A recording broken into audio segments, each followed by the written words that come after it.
Have you had those situations that you're in school, in class, first exam, you failed that exam. You failed really bad. You start saying, I hate the professors, I hate the materials, I'm just going to drop out of the class. Or you start having doubts about yourself, questioning yourself, saying, am I fit for this major? Should I just change my path in career? Or should I just drop out of school and do something else? What is happening here? One class starts shifting your whole identity. You start changing everything. So in this video, I want to share with you 4 things that can help you to turn that failing moment into a winning moment. Coming up.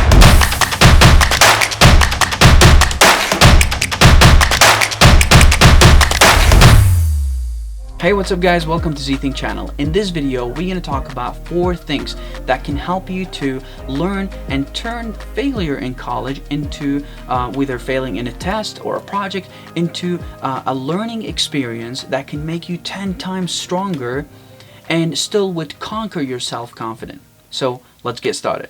Tip number 1, stop comparing yourself with other students. You, me, we all have the same brain, same synapses and same neurons. The difference is the connections between and the rewiring between those synapses. And that depends on you. When you fail a test, just focus on yourself. Just don't look to others if they fail or they succeed. And try to reevaluate yourself based on other people. Just focus on yourself, learn from others, don't compare yourself to others. Tip number 2, be aware of your limits and be realistic about it. To avoid failing, you need to know where you're at in terms of academic. So first, you don't want to say, I can sit for 10 hours straight and study, and you never done that in your life. So what you need to do is that, and this is my suggestion, personally what I do is I list the things that I'm good at and the things that I struggle with. Let's say, for example, I struggle with vocabulary, so when I write my report, I would need, I need more time in order to do that. Let's say I struggle with memorizing things.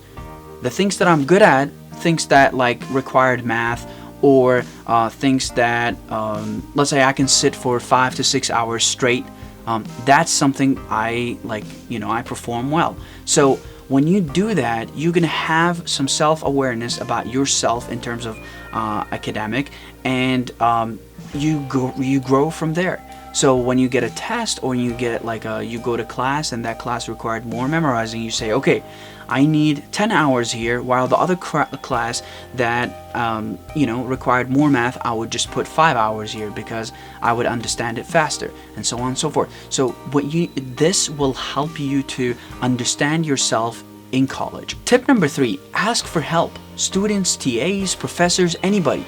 What you need to do is that you need to go and ask every single one of them. 10, 15 people, try as much as you can. And especially professors. Unfortunately, when I go office hours, I see 3, 4 students, sometimes nobody, while the class is 500 students.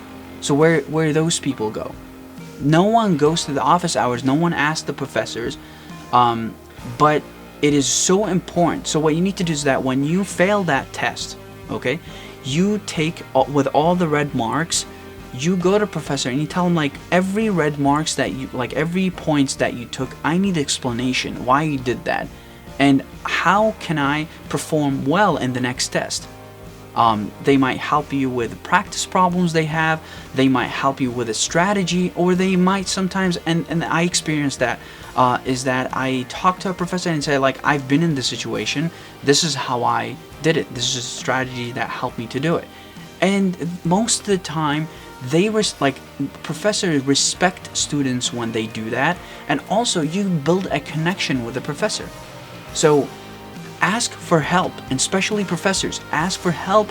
It'll help you to avoid failing and also to get stronger, to be better when you take a second chance. Tip number 4, it's not a tip, it's a question that you ask yourself.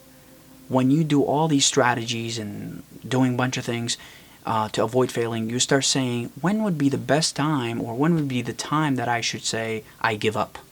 And the answer to this question is when you try everything to a point that when you go for your second round, you're going to be 10 times motivated and stronger.